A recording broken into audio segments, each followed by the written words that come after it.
अपना उद्देश्य जब भगवत प्राप्ति बन जाता है तो ज्यादा बुद्धि नहीं लड़ानी पड़ती, उससे फिर वही कर्म बनने लगते हैं जो प्रभु की प्रसन्नता का हेतु होते हैं, जो हृदय की शांति का हेतु होते हैं, जो हमें मोक्ष पदवी अर्थात द्वंद्वातीत अवस्था को प्रदान करने वाले होते हैं। और एक रहस्य की बात है कि जो भगवत प्रीत्यर्थ कर्म किए जाते हैं उनमें यह सामर्थ्य होती है कि वो आपके जो स्वार्थ और कामना वासना से अधर्म हुआ है उनको वो मिटा देंगे।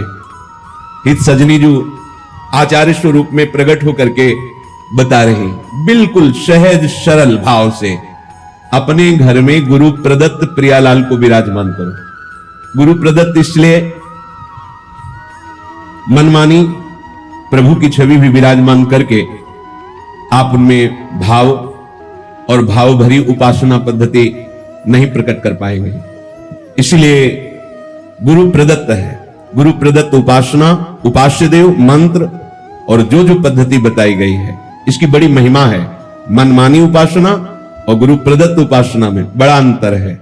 जो गुरु नाम देता है वो शबीज होता है, वो जगा हुआ होता है, उपासक के हृदय में जाकर के अपना प्रभाव दिखाता है, इसलिए गुरु महिमा है।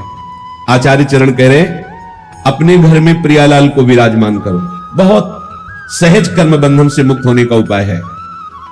भले आप गृहस्थ हैं, व्यापार नौकरी जो भी कार्य करते हैं, घर में प्रियालाल को विराजमान करो। पहले हृदय में बात बैठा लो, इस घर के मालिक प्रियालाल, मेरा परिवार, ये भाव हटाओ, ये प्रियालाल के सदस्य और मैं इन सदस्यों सहित प्रियालाल का सेवक। बैठा लो, स्वामी नहीं, मैं इस घर का स्वामी, मैं परिवार का स्वामी, मैं परिवार को चलाने वाला। बस अब जो कर्म करोगे उद्देश्य गलत हो गया, अब ये सब बंधन कारक हो जाएगा। घर में प्रियालाल को विराजमान करने का मतलब है ठाकुर हुए प्रियालाल, स्वामी हुए प्रियालाल, हम सेवक और ये स्वामी के सदस्य। परिवार के जनों को अपनापन नहीं, अपनापन स्वामी में, सीधा हमारा स्वामी सेवक का संबंध और परिवार के सदस्य प्रियालाल के जन हैं।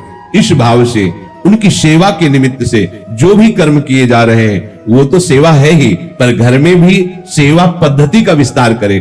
तांबूलम क्वचिदर्पयामि चरणौ संवाहयामि क्वचिन मालाद्यै परिमंडे क्वचिदहो संवीजयामि क्वचित कर्पूरादि सुवासितं क्वच पुनः सुस्वादु चाम्भोमृतो पायाम्येव गृहे कदा खलु भजे श्रीराधिका माधवौ।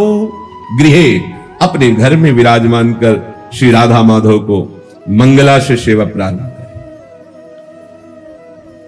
सूर्य उदय होने के पहले तक 4 बजे और सूर्योदय के बीच में यदि आप यहां विराजमान हैं और आपके श्री जी वहां विराजमान घर में, तो यही मंगला का चिंतन करो। श्री जी 10-20 नहीं, यहां भावना की और फिर जब यहां से गए तो उनको मंगला उत्थापन किया, थोड़ा पद गायन किया, फिर स्नान आदि, फिर श्रृंगार आदि। कुछ समय बीच का ऐसा अवसर निकालो अपनी श्री जी की सेवा का भी, जो अपने घर में, यहां वृंदावन धाम में यहां बैठे हो परम सेवा 8 पहर हो रही, पर जो अपने अपने घरों में विराजमान किए दूर देशों में भी है, उनको यही पद्धति अपनानी है जैसे अपने लोग करते हैं। चलो इतना विशाल न करके तो सूक्ष्म कुछ मिनट में श्री जी की मंगला कर लिया, 1-2 पद सुना दीजिए। आज अति राजत दंपति घोर नंद के लाल हरियो मन मोर, आज प्रभात लता मंदिर में आज तो जुवती। ऐसे ये प्रातःकालीन सूरत प्रेम के रस भरे पद हैं, इनको सुनाए। फिर श्री जी को स्नान कराइए, जिससे नाम सेवा है, स्नान कराइए और सुंदर सुंदर चंदन घर्षण करके श्री जी की पत्रावली कीजिए। श्री जी को भोग पवाइए, श्री जी को तांबूल पवाइए। भोग लगा रहे, थोड़ी देर पंखा लेकर के ऐसे झल रहे, ऐसे दिनचर्या। जब श्री जी को शयन कराए उनके चरण दाब रहे। अगर 4 फूलों की व्यवस्था हो जाए तो ऐसे फूलों की पंखुड़ियां बिछा दी, नाम को विराजमान कर दिया, भावना किया, प्रिया प्रीतम शयन करे, उनके चरण चाप रहे।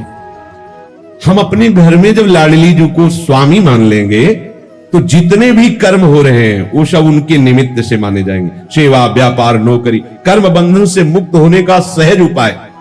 अपने घर में जो ठाकुर विराजमान है उनको मालिक मानिए। अगर आप नौकरी करते हैं तो महीने में जो पेमेंट आती है वो पहले उनके सामने रखिए, ये महीने भर की सेवा का। हाँ बिल्कुल, सुबह जाइए, शाम के आइए, प्रणाम कीजिए। इतनी देर आपकी सेवा के निमित्त से जो कर्म हुए, हे लाडली लाल आपके चरणों में समर्पित। प्रतिपल आप देखना, कोई भी विघ्न ऐसी उपासना करने वालों के यहां अपना अधिकार नहीं कर सकता, बुरा प्रारब्ध भी अधिकार नहीं जमा सकता, क्योंकि वो घर लाडली लाल का है। देखो पूरी लंका जल गई, विभीषण का घर झुलसा भी नहीं, क्यों? क्योंकि उसमें प्रभु का नाम विराजमान है। दीवालों में नाम अंकित किए हुए, उनमें प्रभु का भक्त रहता है। जहां नाम कीर्तन होता है, नाम कीर्तन का बड़ा प्रभाव है। सबको अपने घर में नाम कीर्तन करना चाहिए, बहुत मंगल होगा, बहुत मंगल। 10 मिनट ही सही, परिवार के 4 सदस्य बैठकर यदि नाम कीर्तन करोगे तो परिणाम देख लेना। हमारे जो वो कर्म हमें नष्ट करने के लिए तैयार बैठे हैं, उनको नाम कीर्तन रूपी महान कर्म नष्ट कर देगा। यदि हम अपनी केवल स्वार्थ बुद्धि से, इसमें बहुत सूक्ष्मता से देखा जाता है। जैसे गृहस्थ में अतिथि सत्कार, साधु सत्कार की बड़ी महिमा है, करना ही चाहिए। यदि आप गृहस्थ हैं, आपके घर के दरवाजे पर कोई भिक्षुक आता है तो आप उसकी अवहेलना नहीं कर सकते। चल, ऐसा नहीं। अगर ऐसा किया तो उसके जितने दुष्कृत हैं वो सब वहीं छूट जाएंगे। शास्त्रीय सिद्धांत है। मृदु वचन बोलिए, राधे श्याम कहिए, क्या आज्ञा है। अब वो जो मांग रहा है, अगर आपके पास सामर्थ्य है तो दे दीजिए, नहीं दैन्य होकर उत्तर दीजिए, राधे श्याम हमारी सामर्थ्य नहीं है, आप पधारिए, आगे कहीं मांग लीजिए। ऐसा आप वहां गलत भावना करके, ए भिखारी है चल भाग यहां से, बिल्कुल ऐसा नहीं, बिल्कुल ऐसा नहीं। गृहस्थ धर्म में सबसे बड़ी सावधानी अतिथि सत्कार है। कोई भी, भले कोई पाखंडी आया है, आप दरवाजा मत खोलिए, पर बाहर से राधे श्याम, वो कुछ भी बोल रहा है, हाँ हम तुम्हें 2 रोटी दे सकते हैं, अगर आप नहीं तो हमारे पास आगे धन की व्यवस्था या और जो आप मांग कर रहे हैं हम नहीं दे पाएंगे, आप जल पी लीजिए, आप रोटी ले लीजिए। वो भी घर में जब कोई पुरुष सदस्य हो तो गेट खोलिए, नहीं तो ऐसी व्यवस्था रखिए कि गेट के अंदर से ही दे दीजिए। सावधानी, समय का जैसा स्वरूप होता है वैसी ही मर्यादा रखनी चाहिए। जैसे जानकी जी अकेले पर्णकुटी में, तो लक्ष्मण जी ने रेखा खींच दी थी कि इसके बाहर मत जाना, अंदर से ही, अगर कोई प्रश्न उत्तर हो तो अंदर ही करना, इस रेखा को कोई पार नहीं कर सकता। पर जानकी जी अतिथि सत्कार की विशेष भावना के कारण उस रेखा को पार कर गई, तभी रावण उठा ले गया। नहीं, सामर्थ्य नहीं थी, वो उसकी सामर्थ्य नहीं थी कि रेखा पार करे। ऐसा समय का है। अगर आपको ऐसा लगता है कि घर में कोई सदस्य नहीं पर अतिथि आया हुआ है, तो आप बाहर राधे श्याम, आपको अगर रोटी चाहिए तो दे सकते हैं, अन्यथा प्रणाम। कटु वचन बोलकर तिरस्कार करके भगाना, मानो उसके पापों को स्वीकार करना। दूसरी बात, जैसे कोई संत आया है, आप जिसका परिचय भी जानते हैं, आप आदर पूर्वक उसे बैठाला, मृदु शब्दों का प्रयोग किया और 4 लोगों को बताते कि हमारे घर में संत आते हैं तो हम ऐसा ऐसा ऐसा करते हैं, उससे आपके अभिमान को सुख मिलता है। अब ये कर्म कल्याणकारक नहीं रहा, ये बंधनकारक बन गया। ध्यान दीजिए, जो हम 4 लोगों से कहकर बड़ाई पाने की इच्छा से अपने कर्मों को प्रकाशित करते हैं, तो बड़ा सात्विक कर्म किया हुआ भी वो बंधनकारक बन जाता है और प्रायः अहंकारी पचने नहीं देता। हम वृंदावन में गए थे, इतने का भोग लगाया था, इतना बिहारी जी को भोग लगाया, इतने संतों को पवाया, ऐसा किया वैसा, ये अहंकार का पोषण हो रहा है। अब वही कर्म तुम्हारे बंधन, शुभ बंधन जैसे अशुभ बंधन, ऐसे शुभ बंधन कारक बन गया। तो इसमें जो सम्मान की, स्वार्थ की, अहंकार की भावना से कर्म किया जाता है, वो यज्ञार्थ कर्म नहीं होता, चाहे जितना बड़ा कर्म हो। जैसे शास्त्रों में पाया गया है कि यदि अपने कल्याण के लिए गुरुजनों से, संत महापुरुषों से सभा में प्रश्न किया जाए तो प्रश्नकर्ता और उत्तर देने वाला दोनों पवित्र होते हैं। पर यदि उसके मन में प्रवक्ता के प्रति परीक्षा के लिए या ये सभा जाने कि मैं बहुत बड़ा साधक हूं, देखो मैं किस कोटि का प्रश्न करता हूं, सभा मेरा आदर दृष्टि रखे, हमारे ऊपर सम्मान करे, ये यज्ञार्थ नहीं हुआ। इसमें दोनों की पवित्रता वाली बात नहीं आएगी। तो साधक को छोटी छोटी अपनी वृत्तियों को भगवत समर्पित करने पर ही कार्य बनेगा। हम एक एक वृत्ति के द्वारा जो चेष्टा करें वो भगवत समर्पित। मुक्त संगहा समाचर, किसी भी व्यक्ति, वस्तु, स्थान में तुम्हारी आसक्ति नहीं होनी चाहिए। संग तो केवल भगवत प्रेमी महात्माओं के लिए ही आदेश किया गया कि उनका संग करे, अन्यथा ना। असंग एकश्चरण रहस्य चित्त मनंत इसे, अगर संग की बात आई तो युंजीत तद्व्रति साधु सुचेत प्रसंगा, जिनका चित्त निरंतर भगवत प्रसंग में रमण करता रहता है, ऐसे साधुओं का संग करे, नहीं तो असंग रहे। जित संग दोषा तभी हो सकता है जब महात्माओं का संग हो, भगवत प्रेमी महात्माओं का संग हो और सबसे असंग हो करके भगवत प्रीत्यर्थ तत्सुख भावना से कर्म किया जाए, यज्ञार्थ कर्म किया जाए, तो बड़े आनंद पूर्वक जीवन व्यतीत करते हुए वो भगवान को प्राप्त हो जाएगा। आपके पास जो भी सामग्री हुई भगवत प्रदत्त है। भगवान कह रहे यदि तुमने उस सामग्री में हिस्सा नहीं लगाया तो यो भुंगते स्तेन एवशाह, वो चोर है, उसे मैं दंड देता हूं। ये मत समझो कि तुम्हें जो सामग्री मिली केवल आपकी ही है। जब रसोई में अन्न बनता, एक रोटी पहले गौ ग्रास बनती थी, अब कुत्ता ग्रास बनता होगा, गौ ग्रास तो बनता नहीं। कैसे गौ है नहीं तो ग्रास कहां पाओगे, कहां गौ है। कैसा कलयुग का जहां गाय मूत्र त्याग करती थी वो तीर्थों के समान पवित्र स्थान हो जाता था। गौ में धर्म वास करता है। पहला ग्रास जो थाली प्रभु को गई, इसके बाद पहली रोटी गौ के लिए निकल, एक रोटी लेकर के हमने देखा है छत में जाकर तोड़ करके डाल दिया कौवा चिड़िया आदि के लिए। फिर उस दरवाजे पर निकल कर खड़े हुए कि कोई अतिथि, कोई संत महात्मा ऐसा 1 मिनट इंतजार, प्रत्येक दिन ऐसा करना। 1 मिनट देखा कोई नहीं, फिर प्रणाम करके उसको प्रसाद को पाया। जो भी तुम्हारे पास संपत्ति है उसमें हिस्सा लगाना पड़ेगा। जैसे किसान आदमी, बड़ा पाप होता है किसानी में, बहुत से जीव मरते हैं, बहुत से कटते हैं जीव। देखा अब खुरपी से निकाल रहा है, कितने जीव ऐसे कट जाते हैं। केचुआ है, बड़े कई प्रकार के जीव होते हैं जो कट जाते हैं, वो सब अपराध, हिस्सा निकालना। जैसे कंडा है चूल्हे पे लगाया और उसमें चींटी, लाखों चींटी उसमें अंदर बैठे और वो ध्यान नहीं दिया, वो सब जल गए।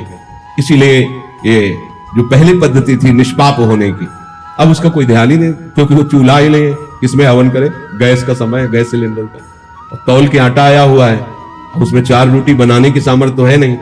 आजकल के नए बच्चे बच्चियां होटल का पसंद करते हैं, बना के भोग लगा के पाना पसंद नहीं करते हैं। हाँ, वो बैठे नौकरी से आए, भोजन लाए नहीं, आप फोन से कह दो तो होम डिलीवरी आ जाएगी घर में। सब धर्म कर्म चौपट होते चले जा रहे हैं। जो सामग्री को अपनी मांग करके भोगता है और उसे भगवत सेवा, गौ सेवा, अन्य सेवाओं में अर्पित नहीं करता है, वो चोर है और चोर को दंड मिलता है। जब अपने को किसी पे गुस्सा आए तो दया करो, ये आसुरी भाव है। जब इंद्रियों की भोग विलासता बढ़े तो दमन करो, और जो तुम्हें प्राप्त हुआ है उसका हिस्सा लगाओ। तभी वो यज्ञाशिष्टा सिन्ह, जो यज्ञ का बचा हुआ भाग है वो तुम्हें निष्पाप कर देगा और भगवत प्राप्ति के मार्ग में बढ़ाएगा।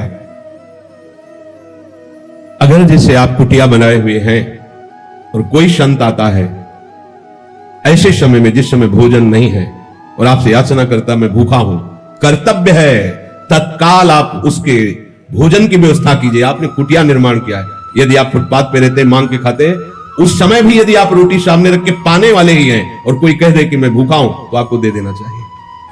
यह आज्ञा है। अगर आपने कह दिया कि भोजन का समय तो खत्म हो चुका, भोजन नहीं मिलेगा, आपको अपराध लगेगा। आपने इतनी बड़ी कुटिया बना रखी है, आपके पास व्यवस्था है और भूखा कोई आया है, तो आप मना कर देते हैं, भगा देते हैं, तो आपके ऊपर अपराध लागू हो जाएगा, आपको दंड भोगना पड़ेगा। ये सावधानी रखनी पड़ेगी पक्का। आपने सुविधाओं को एकत्रित किया है तो उसे ऐसी अवस्था में ना नहीं कर सकते। वैसे जैसे सब संत सेवाई चल रही, आपका प्रसाद पाया, पवाना शुरू हुआ, आप बाहर निकल के खड़े हैं, कोई खड़ा है कि मुझे भोजन मिल जाएगा क्या, परिचय जानने की जरूरत नहीं, हाथ जोड़िए, मानसिक प्रणाम कीजिए या पंचांग प्रणाम कीजिए, बैठा लिए और उसे छक के भोजन पाइए। अगर आप ऐसा विधान नहीं रखते तो आप पाने का अधिकार नहीं रखते। पक्का समझ लीजिए, इसमें कभी भी त्रुटि नहीं होनी चाहिए, चाहे वो गृहस्थ हो चाहे विरक्त हो। जो विरक्त कुटिया बना सकता है उसके पास संग्रह है। अगर अन्न का संग्रह, अर्थ का संग्रह है तो प्राप्त सेवा का तिरस्कार करना अपराध माना जाएगा। उसमें ये नहीं चलेगा तो आप लेट हुए, नहीं, पुनः रसोई निर्माण करो और 4 रोटी बनाकर श्री जी को अर्पित करके उसको पवाओ, तभी इस सुविधा का सदुपयोग माना जाएगा। रसोई केवल प्रभु के लिए बन रही है, ये भावना करो। अपने लिए रसोई नहीं बनती। भुंजते ते त्वघम पापा ये पचंत्यात्म कारणात्, वो पाप खा रहा है और वो दुर्गति को भोगेगा, क्योंकि तुम्हारा अधिकार नहीं। तुम सोचते हो मैंने कमाया है, उसमें हिस्सा है। पहले आप प्रभु के भोग की भावना से रसोई मनिया करें और शुद्ध रसोई रहनी चाहिए। ये जूठे अनूठे जैसे ये सब, ये कम से कम जो वैष्णव हैं, जो भगवत भाव वाले हैं, आपके फ्रिज में ऐसी बोतल नहीं होनी चाहिए जिससे ऐसे लिया पिया और फ्रिज में रख दिया। बिल्कुल सावधान। ये बहुत छोटी बात लगती है, लेकिन यही छोटी बात आपकी उपासना को रोक देगी, उपासना में बाधा पहुंचा देगी।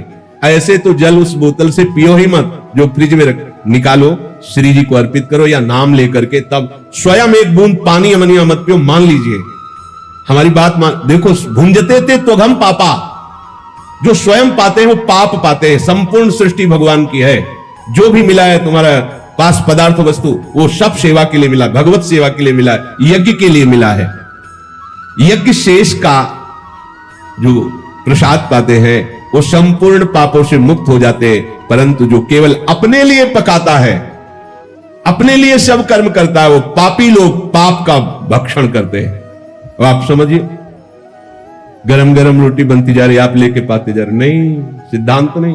पहले श्री जी बोले नहीं, हमारे यहां उसमें जाते हैं, ऑफिस में जाते हैं, तो तुम्हें पता है ना कै बजे जाते हैं, तो आप 30 मिनट पहले रसोई तैयार क्यों नहीं कर लेती? पहले भोग की थाल निकालिए, श्री जी के पास पधराए, फिर उनको बैठा लिए, नाम कीर्तन कीजिए, उनको पवाइए। अगर ऐसा नहीं तो आपका जीवन पाप में, भगवान कह रहे भगवद वाणी भुंजते ते तो हम पापा।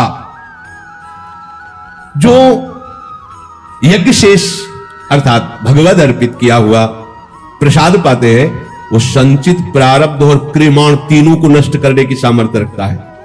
देखो, पाना भी है और साधना भी बन गई। कैसे अपने लोग हैं हम? अगर कोई फल लेते हैं, सब्जी लेते हैं, कोई भी पदार्थ वस्तु लेते हैं, हमें पहले भावना करनी है ये श्री जी के लिए अच्छा रहेगा, ये ठाकुर जी के लिए अच्छा रहेगा। लेकिन आज की भावना क्या है? वही लिया, वही खड़े खड़े खाया, अपने लिए हर चीज देख रहे हैं, अपनी रसेंद्री जनेन्द्री इंद्रियों के सुख के विषय। इसीलिए दुर्गति हो रही है। इसीलिए ना तो साधन समझ में आ रहा है, ना परमार्थ समझ में आ रहा है। सावधान हो जाइए। हमारे लिए केवल प्रसाद है, कुछ भी अमनिया नहीं होना चाहिए, ना वस्त्र, ना सैया, ना भोजन, ना जल, कुछ भी नहीं। तभी आप जो महात्माओं को गति मिलती है, आप गृहस्थ होते हुए भी उस गति को प्राप्त कर लेंगे। बहुत बड़ा महत्व है। यदि आप धर्म पूर्वक पवित्र कमाई का उसका विभाग कर देते हैं, ये अतिथि के लिए, संत के लिए, गौ सेवा के लिए, पक्षी सेवा के लिए, ये परिवार के लिए, तो वो धन, वो अन्न आपको स्वस्थ रखेगा। बुरा प्रारब्ध जो आपको, एक खून की जांच कराने में 10,000 रुपए लग रहे हैं, ऑपरेशन हुआ लाखों रुपए लग रहे हैं, तैयार हो, आपको कोई परेशानी नहीं। लेकिन वही प्रारब्ध आपका किसी अन्य बीमार की सेवा में थोड़ा हिस्सा लगा देने से, कोई भूखा है उसे भोजन दे देने से, कोई ठंडी में कांप रहा है उसे वस्त्र दे देने से, वो आपका बुरा प्रारब्ध नष्ट करके स्वस्थ रखे, वो अच्छा। या धन भी नष्ट हो और कष्ट भी भोगो तो वो अच्छा। पर आज का प्राणी वर्तमान में इतना भोगासक्त है कि वो त्याग शब्द जानता ही नहीं। वो अगर कहीं कुछ दान देने की भावना भी आती है तो वो चाहता है कि पूरी मीडिया में हमारा प्रचार प्रसार हो, सोशल मीडिया जाने कि कोई भारत में एक दाता है हमारा। एक पंखा देगा तो पंखुड़ी में नाम लिखवा देगा, पूरा पता लिखवा देगा कि होगा क्या क्या होगा। ये बहुत सूक्ष्म बात है। आप जो भी सामग्री आपके पास है उसमें हिस्सा लगना चाहिए। अगर हिस्सा नहीं लगाते हो तो जबरदस्ती छीन लिया जाएगा, दैवी विधान आपको परेशान करके छीन लेगा। तो आपके प्रारब्ध और कर्म तो बकाया ही रह गए और कष्ट भोगना पड़ेगा। और यदि आपने उसे हिस्सा लगा दिया तो वही आपको स्वस्थ रखेगा, कर्मों को भी